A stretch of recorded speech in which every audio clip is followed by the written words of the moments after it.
Hi, friends, and welcome to Cosplay in Color, a YouTube show dedicated to showcasing amazing costumers of color and those that support them. I'm Gigi, a history buff, historical costumer, and dabbleist. And I'm Noelle, a costumer who likes to play both sides of the historical and cosplay world. Today, we are interviewing Lauren. Welcome to the show, Lauren. Hi, guys.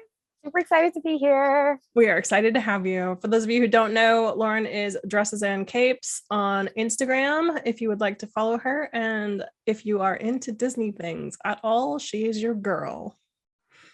That's But me. first, some house rules. The first rule of costuming in color is that you tell everyone about costuming in color. Exactly. This way, even if you don't have people of color in your local groups, you can get to know some in our global community. The second rule is that kindness matters. Aside from that, there are no rules. So let's get into it. So Lauren, where are you from and do you still live there? Yeah, I'm from SoCal, born and raised. I know, right?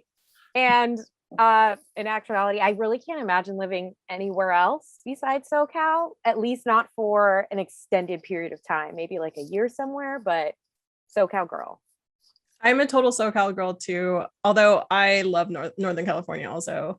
But I was down there last weekend and I was like, oh, there are things about this that I miss. Right? Like good tacos, for example. You can get a good taco almost like anywhere. You like throw a stone and you're like, oh, there's a taco truck. Literally. So aside from tacos, what is your favorite thing about where you live? Definitely a huge thing for me is the huge nerd community. There is so many conventions in SoCal that it kind of has created this community of nerds that live in this general area. So I have people to bond with. Plus having the LA fashion or fabric district to go to, I will definitely say it has saved me a ton of money buying fabric. I actually went recently and I found fabric that was online that was like $9 for $4. So I was like, and I needed 11 yards. So it was definitely a big difference. On a non-costuming note, I will definitely say it's being able to go to the beach whenever I want. I don't go often, but having that option is super nice. Like just knowing it's right there for me whenever I want it. I feel that way about Disneyland. And oh my God, yes, and Disneyland. Why didn't I say that? I'm a total Disney person. I'm like thinking about moving, but I was like, okay, you can't move anywhere that's outside of a 45-minute radius of Disneyland, which some people are like, that's insane. But I was like, it's what I do. It's like my happy place. It's where I used to go to after work. When I had a pass, working on getting a key, a magic key. So gotta be near Disneyland. Someday we will go to Disney together and it'll be awesome. Oh my God, it will be epic. And I mean, I don't know if you Disney bound, but I can imagine you pulling out an outfit just like that would be gorgeous. I want a Disney bound Sully. It's off camera, but I have a Mike and Sully pair of ears I made. So I'm Yes. like, I'm ready. Yeah. All right. Yeah. All right. What is your Instagram handle and why did you choose it? My Instagram handle is Dresses and Capes. My handle started actually as a blog many years ago now, like when I was still in college. And it was the idea of combining two of my passions, which was fashion and like nerdom, specifically at that time, comic books, because my blog was about like my outfit of the days, and then me reviewing comic books. Obviously, I did not continue the blog and I moved to Instagram where Dresses and Capes still worked because I do a lot of fashion and I do a lot of nerd things. Like I mean, I think you can tell by the wall behind me, my nerdom is pretty varied. Yes. Yeah. This is only part of it. You can't see the other half where it has like Rocket Raccoon yelling. So that's like my Marvel side that you can't see. Yeah. What is the costuming scene like where you live in SoCal? I will definitely say it's super vibrant and thriving. I think it's because, again, we have access to the fashion district or fashion/fabric district. I never know which one's correct. But having that right there, as well as a ton of conventions in SoCal and like big conventions, gives you that option. And sorry, I'm talking from the perspective of more of a cosplayer at the moment. And Don't I will, apologize. yeah. I don't know too much about our historical fashion scene down here. I know we have a super vibrant like vintage community because I used to be part of that as well. And I think another thing that makes it really vibrant and thriving in SoCal is having Disneyland right there. Again, lots of Disney bounders, and a lot of us Disney bounders make our own bounds. So that's like an element of bringing creativity into what we do. So yeah. And of course, San Diego Comic-Con, like Oh my God. the OG, biggest, best, largest, craziest, most amount of lines that you could possibly ever stand in one day, even more so than Disneyland.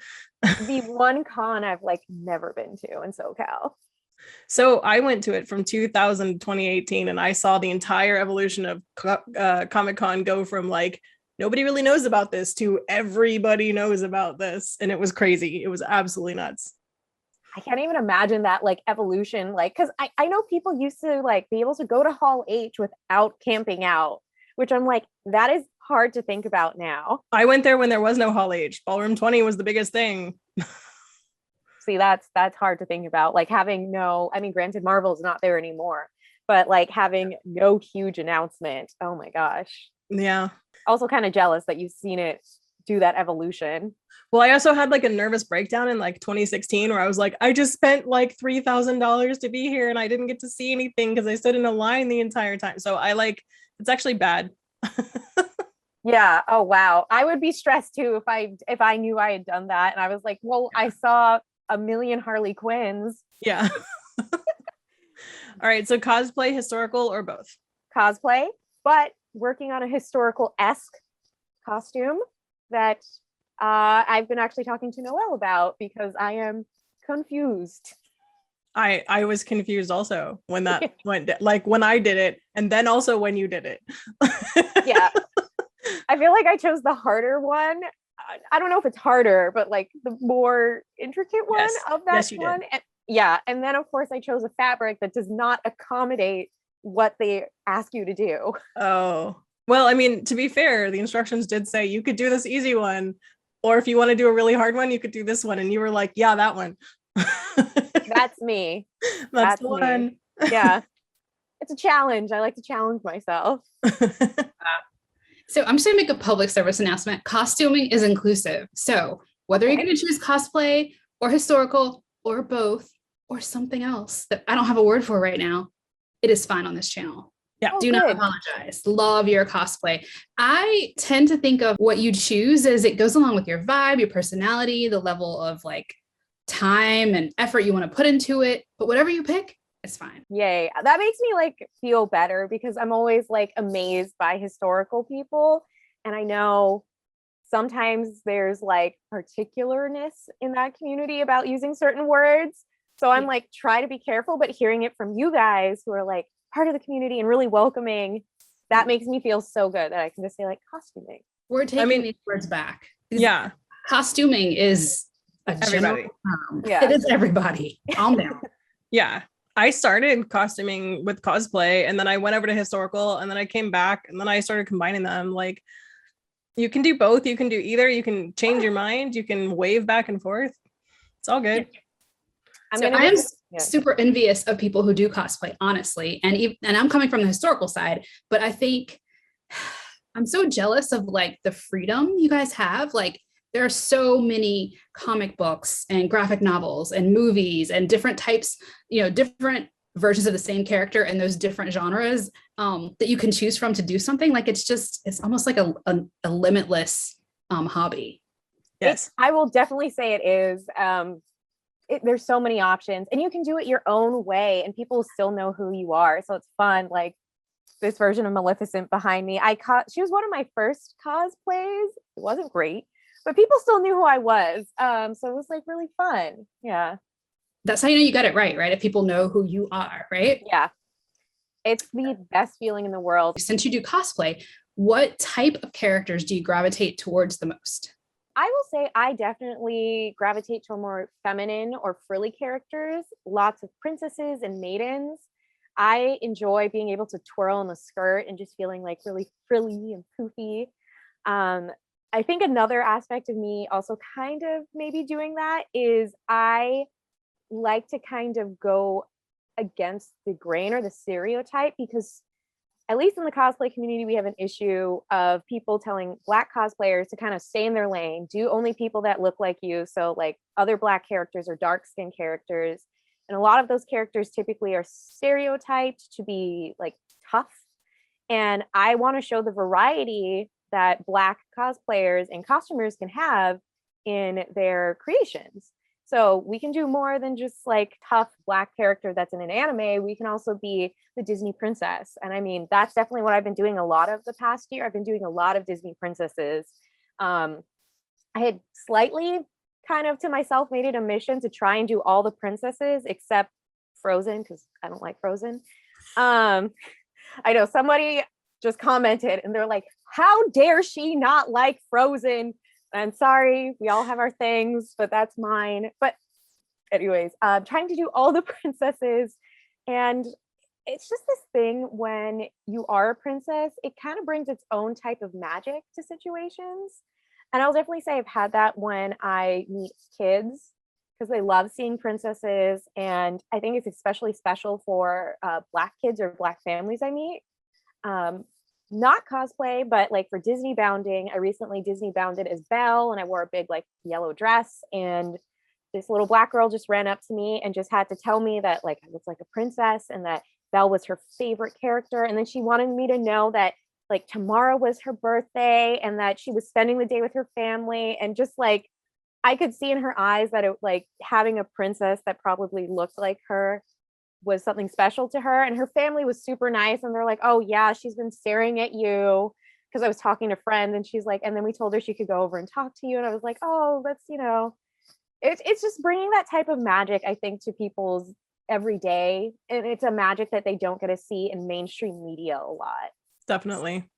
How did you start in costuming? I started in late 2014, early 2015, and I actually started without a sewing machine. So I was doing just kind of hot glue. Yeah. Yeah. So I did not let anything stop me. I was like, I'm going to figure this out. And because no one in my family sewed except my grandmother, who at that point was like 97. I mean, still like she was still very vibrant, very like able to do things, but she didn't know how a modern sewing machine worked. She was used to the old, you know, sewing machines that either had a crank or the pedal. So she was like, couldn't help me. But good old YouTube University man came in handy, helped me figure out how to thread a machine, which I think took me 2 hours the first time I ever did it. But what got me started, I think, was just having fellow nerds like who supported the idea of it. Because my first cosplay, I will get into it a little later in our questions, but it was hot glue, and having people recognize me and be excited that I did it just like gave me this warm feeling of like, I want to continue doing this. I want to continue creating, because even though my creation wasn't great, it did bring someone else joy, and it brought me joy. So I wanted to continue doing that. Yeah. There is this thing about being in costume around other people who want you to be in costume.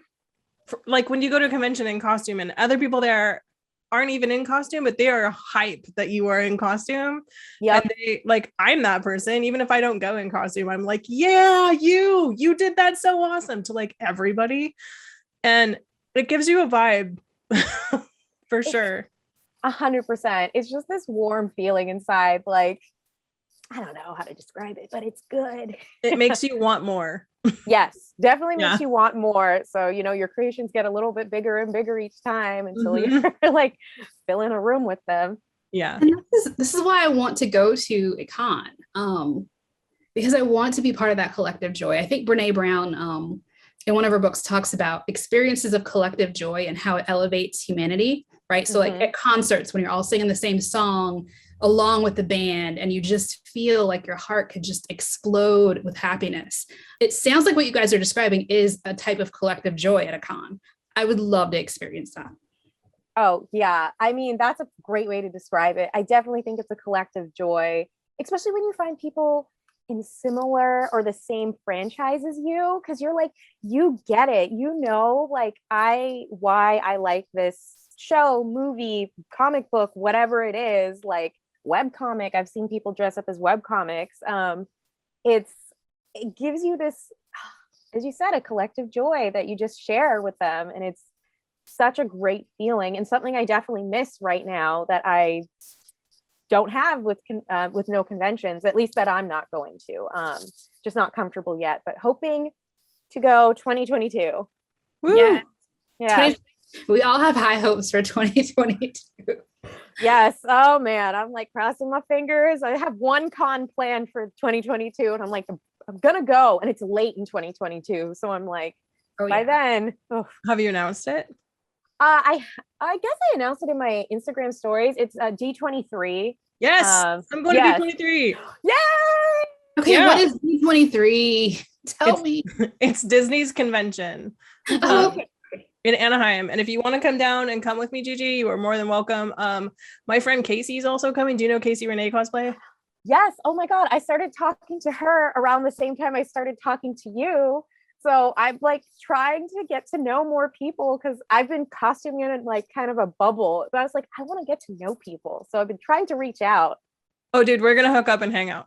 Oh, 100%. Sure. Yeah. I cannot wait to see what you guys wear, because you guys are like out of this world with your creations. So are you though, and we're excited to see what you're gonna wear. I'm just excited to see both of you in person. Like, yeah, what? Yeah. It'll be a love fest. I feel it. I feel 100%. It. Yeah. Gigi, you should come. Tickets go on sale in January. Okay, let's talk a little more about it, and that's a possibility. 2022. And it's like September of 2022. And then we go to Disneyland also. I've never been to Disneyland. You need to experience Disneyland with me. Yeah. I think I do. So Lauren, I'm curious, what aside from collective joy keeps you in the costuming community? I definitely think something that keeps me in it is the friendships I've built, and the continued desire to create. I've definitely met some of my closest friends through costuming. Like recently I've been going through a lot with my family, but I've been able to reach out to some of my costuming friends for support. And it's like really warmed my heart to know, like, you know, that we met through cosplay, but like we're going through these life events together, and it's amazing. And we're still planning like cosplay costumes together. And it's a very warming feeling again. But also I've always been a pretty creative person. When I was in high school and junior high, I wrote my own manga. It was very bad, but I just always had to get like that creativity out and force my poor friends to read it. But they were so nice and were like, it's good. But I think it's like being able to express that creativity in, for me, a very tangible way. Like I get to wear this and I get to share it with other people that like, I made this is how I made it. And it's really exciting to do that, but also like just learning more, like talking to Noelle and figuring out a historical pattern. I've never done that before, but I'm love that I'm learning that now. And now the next time I do it, it will be better. I hope. It will be better because you will use a different person's pattern. Yes, I learned my lesson. I'm like, never buying this person's pattern again. And I almost bought a different one, but I was like, this one has the back I want. Uh-huh. Yeah. The more you know. The more you know. All right, serious question time. What would you like to see improve in the costuming community? Oof. Okay, the big boy questions. Okay. Honestly, one thing would be representation. I know it's a conversation we've been having for a while in the general costume community, as well as the historical and cosplay side. I feel that so many people get discouraged or bullied out of the costuming community because of the lack of representation. I will never forget, I saw one girl who did an anime cosplay. She bought it and she was so happy about how she looked. And so she posted it to like Twitter, but she was bullied off of Twitter because of trolls, and it broke my heart. And I obviously didn't see it till after the fact. And she had deleted her whole like profile, and that made me so sad. I know I've received hate before telling me you can't be Ariel, lots of mean, inappropriate comments that I'm not going to repeat. Isn't the new Ariel black? Yes. Oh, they hate that. And then they hate that I was excited and that I cosplayed her. They were very upset. And luckily I have a pretty thick skin, so I usually ignore them or delete, or I typically don't engage because I'm like, I don't want to spend my emotional energy on like this. But I think having greater representation will encourage more people to be part of these costuming communities. I know personally for me, when I first started, I was actually a bit nervous to do a character that didn't look like me, which was Kiki, which I have like 3 different prints of just behind me. And I have like 4 more in another room. I absolutely love Kiki, but I was so nervous about how people would react. But when I saw another Black girl do it, I felt so encouraged. It was just seeing someone else do it that gave me confidence. And then I've never looked back since. I've been a bunch of Disney princesses, and I'm going to continue doing that. One more point that I've recently become pretty passionate about is getting people to stop comparing themselves and stop talking themselves out of doing a character or a costume because they've seen someone else do it already. Yeah. It makes me really sad to see that, because I've seen so many people go like, oh, well, why should I do, I'm trying to think of like She-Ra. So many people have done She-Ra and they did it amazing. Like so-and-so big cosplayer did it. Why would I bother? And I'm like, well, you love the character and you bring your own unique spin to it. I think you should still try. Like, and it makes me sad because it feels like a form of gatekeeping when people do that, because it takes away like people's joy, I feel, because if you want to do the character, you like the costume, I think you should do it. Don't compare yourself, and definitely don't compare yourself even before you start the costume.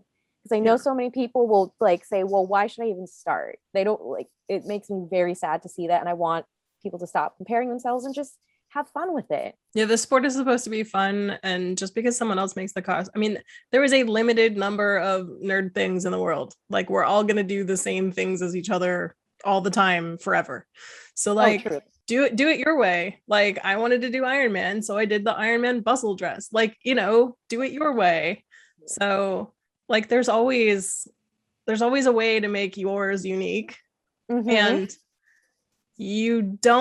there's no better. Yeah. There's no better. As far as people telling you whether or not, or weighing in on, you know, what you should cosplay or what you shouldn't cosplay, I just want to invoke the wise words of Jill Scott on a TikTok I saw recently. She was on a I think it was a morning radio show. So it's like a video of her speaking into a microphone, like you do on the radio show when you're sitting there. She was like, if you can tell me what to do, you can tell me what to do. But if you can't tell me what to do, you can't tell me what to do. Mm-hmm. And I had to listen to it twice. I was like, what did she say? So if you can tell me what to do, if you're my professor, if you're my parent, if you're like the police and I'm speeding, okay, if you can tell me what to do, you can tell me what to do. But if you're just some random person out there in your living room watching and looking at Instagram and you decide I can't be Wonder Woman, you can't tell me what to do. Mm-hmm. Just stay over there. So you can't tell Lauren what to do. I said yes. That is so true. And I don't listen to them. Yeah. Please. Thank you. Good. Yeah. And I just want to make sure other people don't listen to those people. Do what you want to do. Dress up as whoever you want to dress up as. Thank you for leading that, because practicing what you preach and being the change you want to see in the world is important. And so for other people to see you do that, I think will help them also do the same. Yeah. I hope so. What is your favorite completed project? That is so hard. And I'm sure you guys know the same feeling. It's like choosing a favorite child. I don't have children, but it's still that feeling of like, I love you all. Granted, no, I take that back. I don't love them all. Some of them I'm like, you were one and done. I don't want to see you again. I made one dress recently. Sorry, I will actually answer the question, but I made one dress recently and I'm like, everything that could go wrong just went wrong. So I was like, I never want to see you again. It's sitting in a pile right now. It's like, I don't even want to pack it. I have a couple of those where I'm just like, I can't even sell this. Like, I'm like, no, go, just be gone. Yeah. I'm like thinking about taking it apart because I was like, I guess I can use the fabric because it's like some pieces are somewhat squarish. But back to your real question. I think I have like three favorite projects. One is definitely my Esmeralda. Yes. Based on my Sunset Dragon artwork. That was actually the cosplay that won me Best in Show at WonderCon. So I think it will always be a special place in my heart. You deserve the crap out of that award. Thank you. Oh my gosh. That makes me so happy because like looking back at it now, I'm like, oh man, I could make this even better. But I also am not someone who likes revisiting projects. I know some people love, like, they're like, I love one character and I'm going to do every version. I'm not really that person. But I kind of do want to remake that dress because now I'm like, I can make it even more crazy, like more elaborate. I wish I'd kept the pattern. I obviously didn't. C'est la vie. My other favorite one, I think, is my Winter Belle outfit I did last year. I love that one because it has a giant cape and dresses and capes. And I just love it. And also when I put on that full outfit with the wig and the makeup, I truly did feel like a princess. And my friend who helped me take photos, the whole time I was taking them, I was like, oh man, I just feel like a princess. Like I even came back from the photo shoot. I did a TikTok, which I don't really do, but it was just me talking, being like, I feel like a princess and I want everyone to feel like this. It just made me feel so good. That's awesome. And yeah, and like having a costume like that is really nice. I think another favorite, and this is the last one, is a scrap project I actually did during like the beginning-ish of quarantine in 2020. And I decided I wanted to do a butterfly dress. So I took scrap fabric that I had, dyed it orange, used any fabric paint I had and painted it. And it's one of my favorite dresses I've ever made. It's the monarch butterfly dress. That one is so beautiful. I have a butterfly dress also that I made based off of spoonflower fabric because you can order just butterfly wings. My friend did monarch and I thought you had done that too. And then I was like, wait a minute, she painted that.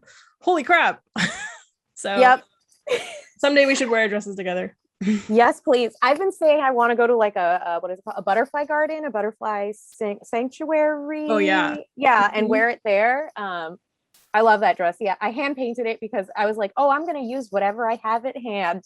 So I was like, I'm not going to buy fabric or paint. I think I ended up buying paint because I ran out, but that was like pretty much it. That's awesome. That's really great. And it's so beautiful. It looks like the printed version because it's perfect.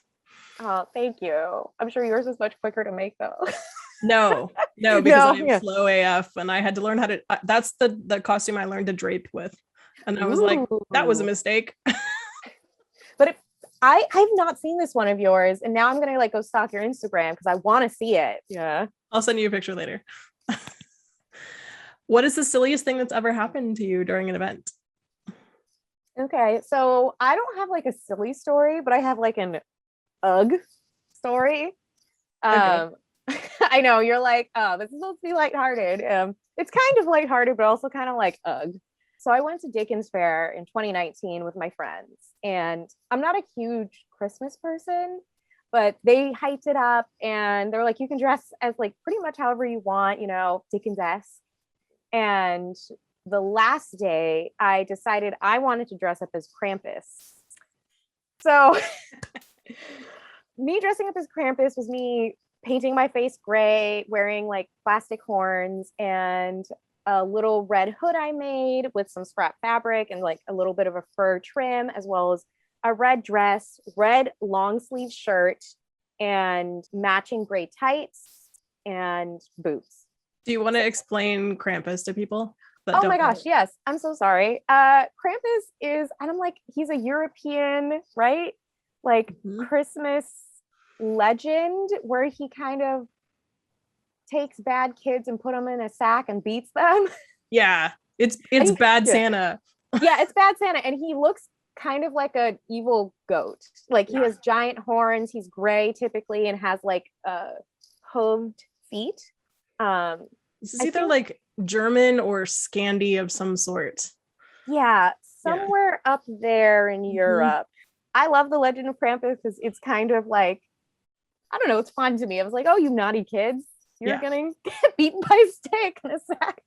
I know that sounds bad, but there's also a great Krampus horror movie. I love horror movies. Highly recommend. So yeah, I decided I wanted to be Krampus while all my friends dressed like cute. One was she did an absinthe fairy, and my other one dressed up as like a little elf. That's cool. Very cute. And I was there as Krampus with like gray skin. But the reason I described my outfit so much was because the only part of my body that was technically exposed was like my hands and my face. Everything else is covered. So the one issue I have two issues, but one issue was getting in. One worker didn't want to let me in, but I had checked all the rules. There was no rule against anything I was doing, but another worker came by, so I guess superseded him in hierarchy, and he's like, she can come in, it's fine. Like, her horns are plastic. And he's like, can you take them off easily? And I was like, yeah, they just slide on and off. And he's like, oh yeah, that's fine. And he's like, they look like they're gonna fall off. I was like, they're not, but thanks. So we got in, I was having a good time. We had I don't know if you've ever done Dickens Fair, but they have like a high tea. So we like did the high tea. And I looked crazy in there, dressed up, but it was so much fun. But walking around Dickens Fair dressed up like that, I have never been hit on so much in my whole life. It was insane. Like, I would walk around, someone would say like, nice costume, I'd say thank you, and then of course a creepy man would come by and try and make a sly comment, and I tried to be in character because I know not Krampus, Dickens Fair is kind of about being in character. So I was like, oh well, Krampus only deals with naughty kids, and all their answers were, I've been naughty. And I'm like, so let me tell you, as someone who lives near Dickens Fair and goes to Dickens Fair all the time, what I just heard. You took your hot self and put your hot self in a vat of nerd boys who are tech dudes and the thing ensued. There's no excuse for that, but that is what happened. Okay, but I thought dressed as like a monster character. Nah. Yeah. You're too cute to ever be a monster. Come on now. Yeah, it was a whole thing though. Like, it got to like, my friend pretended to be Krampus's helper, so she'd be like, "Oh, you gotta leave." And the one that made me sad though, because I'm a huge Whovian, which is Doctor Who fans. Sorry, I realize people might. Yeah. I forgot what number doctor, but the doctor with the super long scarf. So I saw an 8th Doctor, and I like went up to him and was like, oh my God, your outfit looks amazing. Your scarf is so good. Like, did you knit it yourself? And he was talking to me a bit. And then of course just went into the, yeah, I'm naughty. And I was like, oh, come on, man. I was trying to have like a Doctor Who conversation with you. Like, I just wanted to nerd out with someone, but they just were being weird. Yeah. Yeah. Granted, I did not learn my lesson because we were planning to go back to Dickens Fair, and I'm like, I want to do Krampus again because I love Krampus, and my friends wanted to do the other Christmas holiday monsters. There's like there's one at Dickens Fair, the horse skull, and you're supposed to give her like a drink if she knocks on your door. So one friend wanted to do that, and there's Belschnickel. If you watch The Office, that's something that why am I forgetting his name? Dwight talks about a lot, which is kind of like a grumpy old man with a sack as well that also beats kids. But I know we were weird, but we all wanted to dress up as monsters, and I was like, well, I want to be Krampus again. And I was like, the same thing's gonna happen. Lesson for you is what you need to do is what Katie in Mean Girls did when she went to the Halloween party, right? Yeah. Everyone wanted to be like a sexy version of whatever. And she was like, no, I'm going to be a nasty witch. She put on like a prosthetic nose and a big drapey. So you're going to have to hide yourself is what I'm saying. And like, no, don't do that. I disagree solidly. I think you should be able to be out in the world and be as hot as you want without getting like people being creepy at you. That's on them.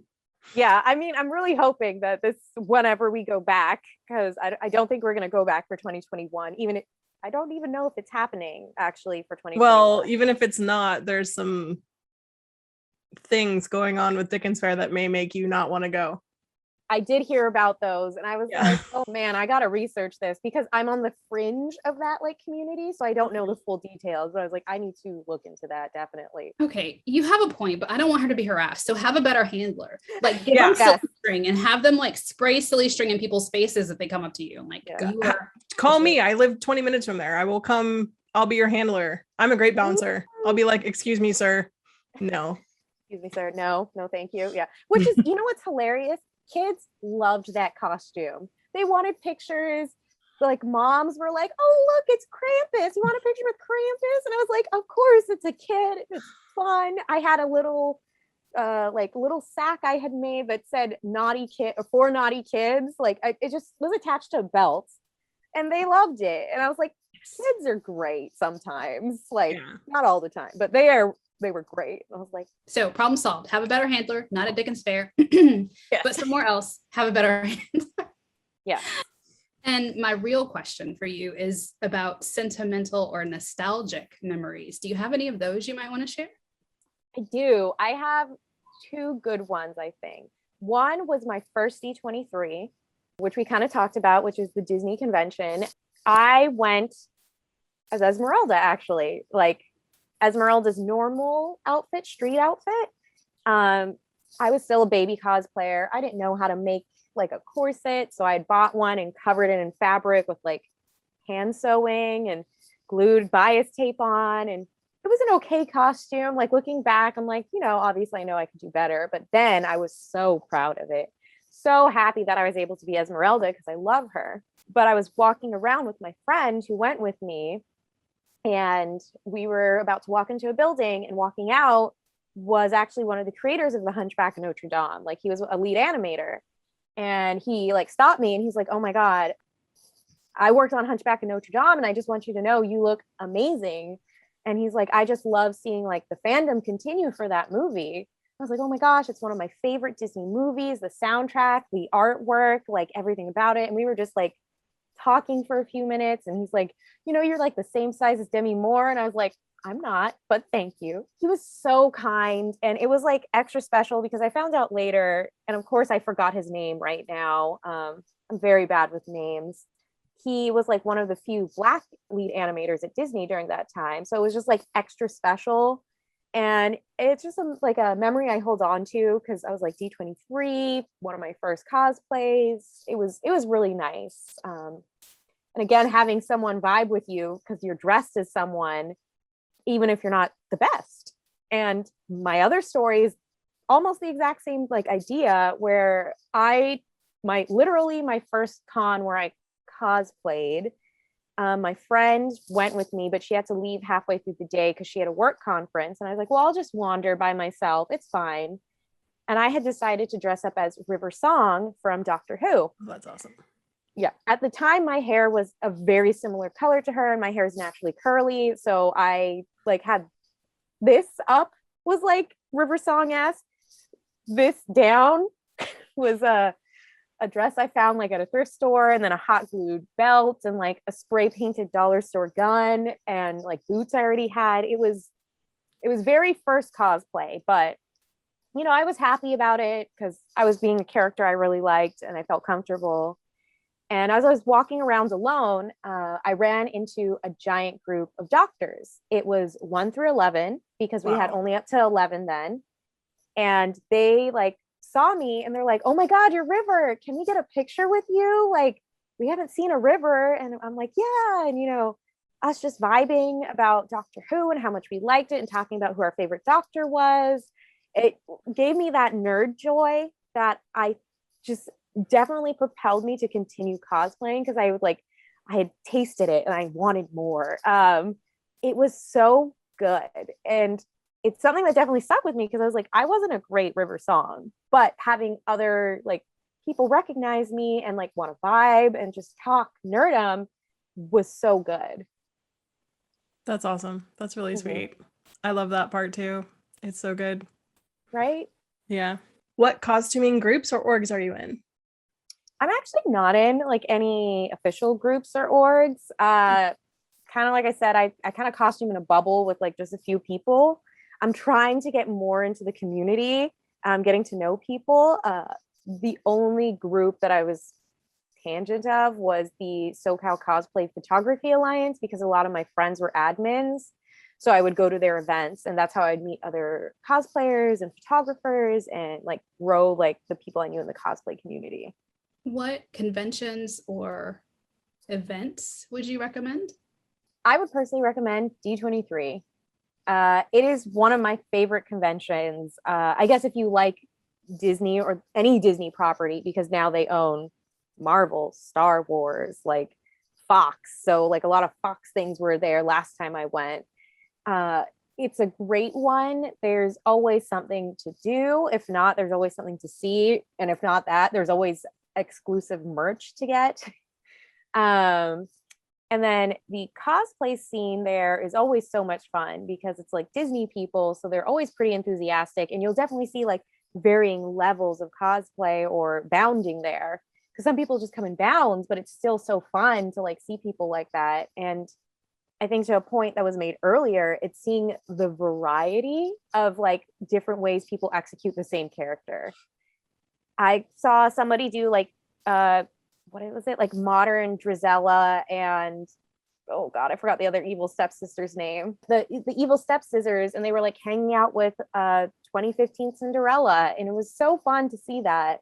My answers will also be slightly biased because I've only gone to conventions and events in SoCal because we just have so many options that I don't really have a reason to leave. I was hoping to go to some in 2020, but we know how that went. So another one I would recommend is WonderCon, which is also in SoCal, in Anaheim, I want to say. It's in the same convention center. Yeah, I was going to say, I'm pretty sure it's in the same like convention center and hall. Yeah. That one is like more varied nerddom. It's just like everything. WonderCon is owned by Comic-Con, like San Diego Comic-Con. And so it's just a scaled down version of San Diego Comic-Con.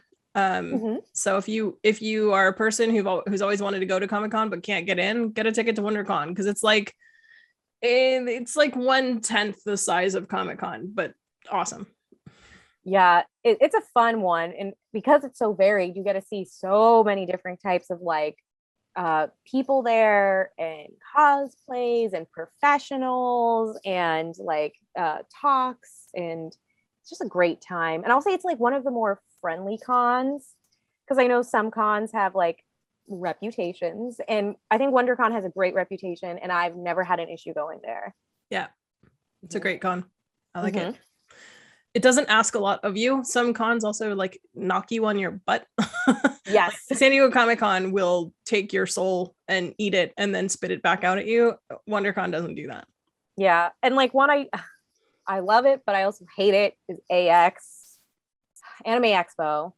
I went to AX when it was still at like a hotel, when it was super small, but now it's a monster. And it's will also eat your soul. It will eat your soul and kick you while you're down at the same time, because it's like, oh, you want to stand in a line while it's 100 degrees outside? We got you covered. And I was like, oh. Hope you didn't like that makeup you put on for 3 hours today, because that's all melting off now. I will never forget my last AX, 2019. It was so hot. People's warbler, which is a thermoplastic that people use for armor, was like melting. Yep. So you'd see like people with shoulder pieces that were just drooping because it was so hot. And it's like not their fault. It was just literally so hot. Yeah. Also, don't leave your warbler in your car, kids. Yes. All right. What is your entertainment routine?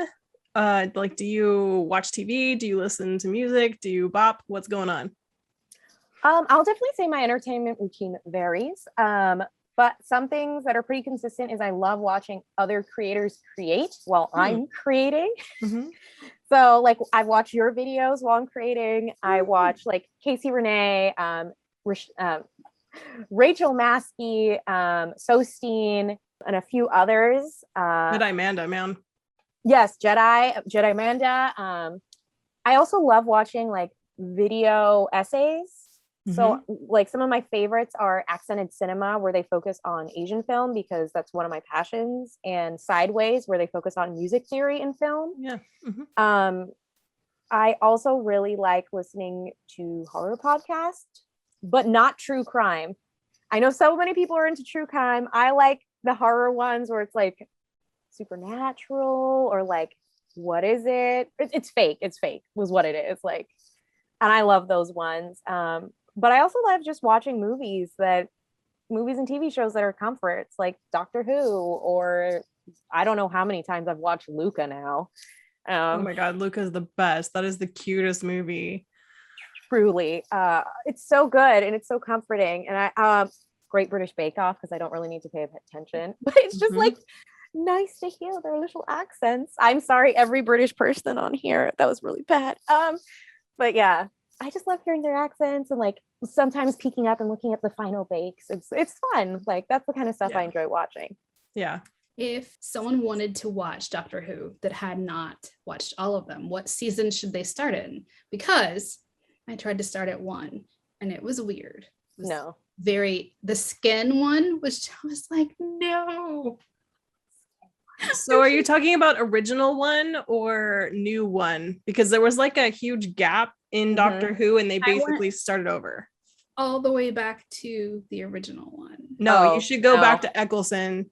The skin thing does happen in modern Doctor Who too, but it's less creepy. By the time you get there, you've like seen all the weird stuff enough to be like, yeah, this is normal. So but if you start with Eccleston, those are the modern doctors, and so you'll go Eccleston, Tennant, and so forth. So and those are still super campy, and like I can't tell you that the production values are amazing, but they're better than they used to be. 100%. I mean, I tried to get my friend to start. I will warn you, the first Eccleston episode, the villains are mannequins. I can't handle that. What's the one we watched? And I was like, no. Yeah, my sister bailed. She's like, what? No. And she's like, not watching anymore. I was like, it gets good. And she's like, mm-mm. Okay. You have to remember that Doctor Who is kind of horror also. It's like a little bit comedy, a little bit horror, a little bit sci-fi, a little bit rock and roll, like all of it. So yeah, it's a lot of fun. A little fantasy, even lots of Christmas. Who inspires you besides Doctor Who? There's so many people that inspire me. All those people I listed for YouTube channels I watch, all y'all inspire me. Like watching you guys gives me so much inspiration because I'm like, oh man, it's like amazing to see what you can create. I will say recently, like I was watching Casey's video because I was making some stays and I followed the same pattern she did, and watching her do it definitely helped me like with mine. And I watched your video too when I was working on my my recent costume, the one that is similar to what you made. I am making. I watched your video and that inspired me too because I'm like, okay, so I'm not the only one struggling too. Like you figured it out though. So, and I had the benefit of asking you. I mean, somebody else who also inspires me is Cutie Pie Sensei on Instagram. She's so cute. Everything she does is absolutely amazing. And that's like the caliber of cosplay and costuming I want to do. And like, I'm still working on that. It's hard finding the time, I think is the hardest thing. But everything she does inspires me, and like I want to do that. Yeah, she's awesome. Like she's an incredible costumer. Truly. Like she did one for a video game, and I'm forgetting the name of the video game because I don't play as many video games anymore. And I was like, she made a silicone arm like to make it look like robotic, and I was like, that is insane to me. Like I want to do that, but I have no idea like where to start. But I was like, I will get there. You'll get there. Yeah, I was like, no rush. Who or what are you grateful for? I'm definitely grateful for my friends who have helped me improve my skills and the ones who have believed in me. One definitely is my friend Angie Viper on Instagram. I randomly met her at WonderCon one year and told her I loved her stuff. I had like watched some of her videos, her IGTVs when that was still like big.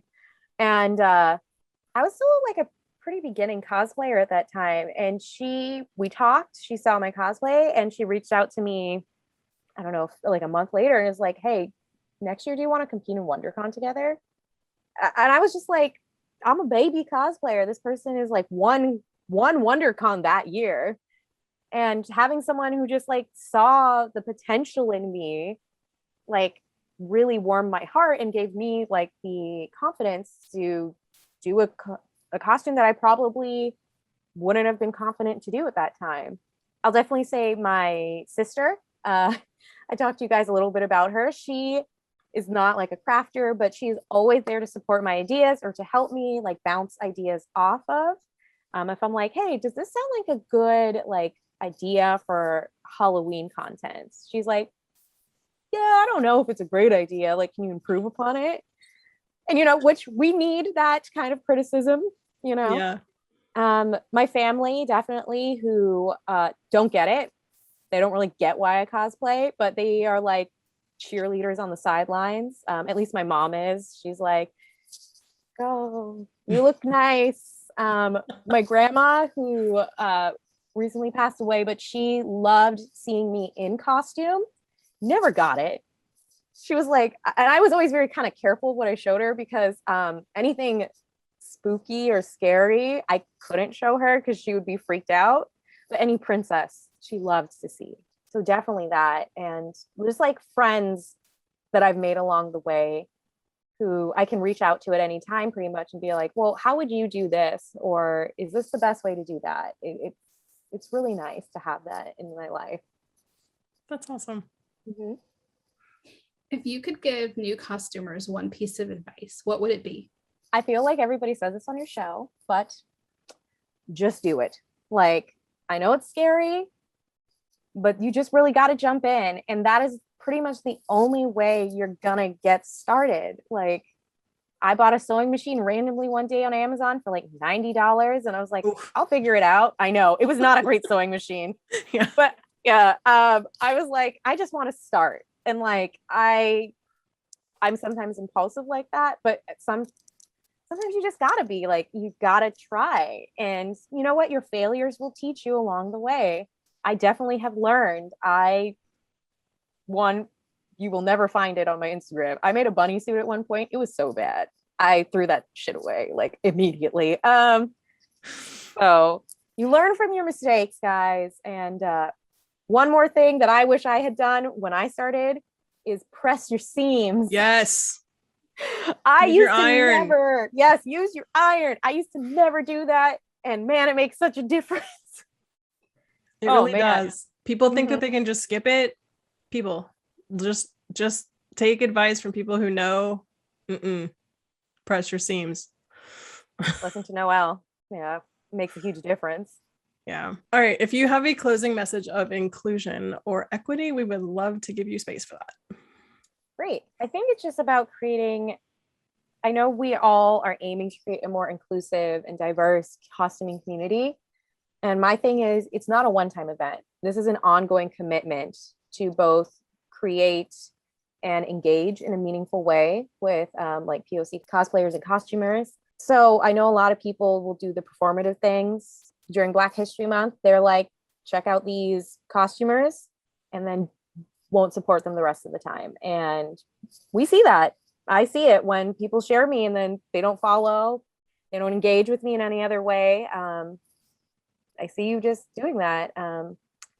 Calling out trolls when you see them, calling out people or events when they're continuing harmful practices. I know the historical costuming community has gotten really good at that, because I see, following historical people now, some of the discussions that are happening around like events and certain people's comments. So it's good to see that they're being called out, or events are being called out, and seeing how can we improve upon this. And I think it's something we need from not only POCs but allies as well. And I think allowing safe spaces for POC costumers.